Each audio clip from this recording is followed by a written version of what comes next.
Hi, I'm Kirby Allison. I'm thrilled to be here in London at the World Championship of Shoe Polishing. And I've got with me here one of the contestants, Thomas, formerly of Gaziano Girling, now back in Paris before heading to Italy for a 6-month shoemaking course with Stefano Brimmer. Absolutely. Right? So, well, congratulations for being one of the finalists and entering into this contest. How was it? I mean, it was really exciting. More pressure than I thought it would be, to be honest. But a very nice contest. I'll do it again if I have the option. Yeah. So Thomas has an incredible background in glissage and patina. He actually was one of the people that really helped Gaziano develop their patina program back, around 5 years ago? Is that right? Yeah, 4 years. 4 years. And so you're certainly super well known on the internet for his glissage work and for his patina. Talk to me a little bit about the High Shine. I mean, what is the secret for getting such a beautiful shoe shine in such little time? Well, there's no secret. You have to train a lot, first of all. I think it's unlikely to be very efficient at performing a glissage if you don't practice over and over again on new shoes, on difficult shoes. That's probably the best way of learning.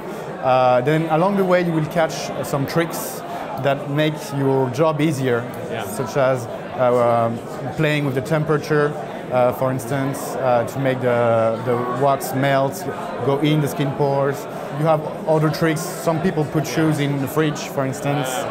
That helps as well. Harden the waxes. Exactly. Yeah. Well, one of the tricks that you actually shared with me kind of developed into, a little secret weapon that you used in this contest. So why don't you share with us what that was? The best thing that I've been using is this cloth, which is a cloth that has been developed by Kirby from the Hanger Project. So that's our High Shine Chamois. That's a High Shine Chamois.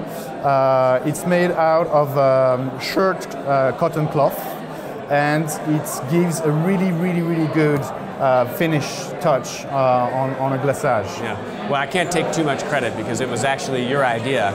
I remember visiting you at the Gaziano store on Savile Row, and you were sharing with me how you took some of your old Christian Dior white dress shirts and you'd cut them up, and how that really the cloth was important, and at that time it wasn't something that I really had appreciated, and so I said, well, it does make a difference. I don't have any Christian Dior shirts to cut up, but maybe I could see about having these made.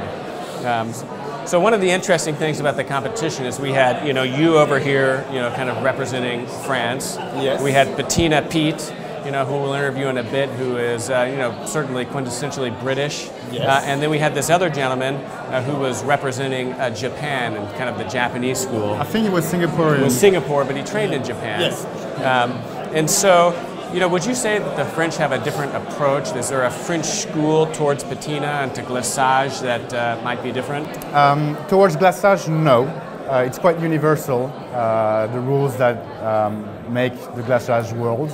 I think in patina, definitely, there is a French approach. As it goes, patina is more of a French sport, if we can put it that way, that has developed in other countries, in Italy and then now in England. But it definitely comes from France.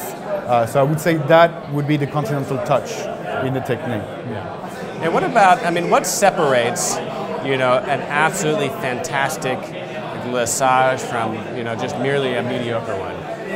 It's the clarity of the gloss.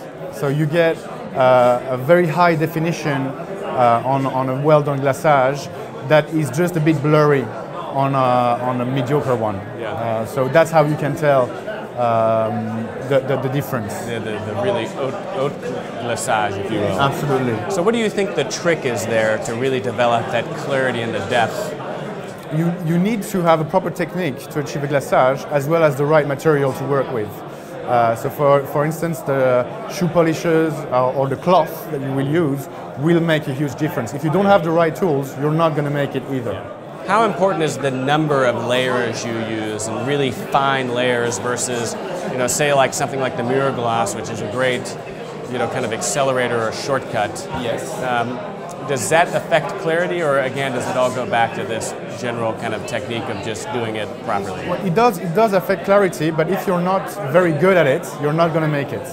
So you can have a very good product. If you don't train a little bit, you're not going to achieve that mirror look. Yeah, great. Well, fantastic work.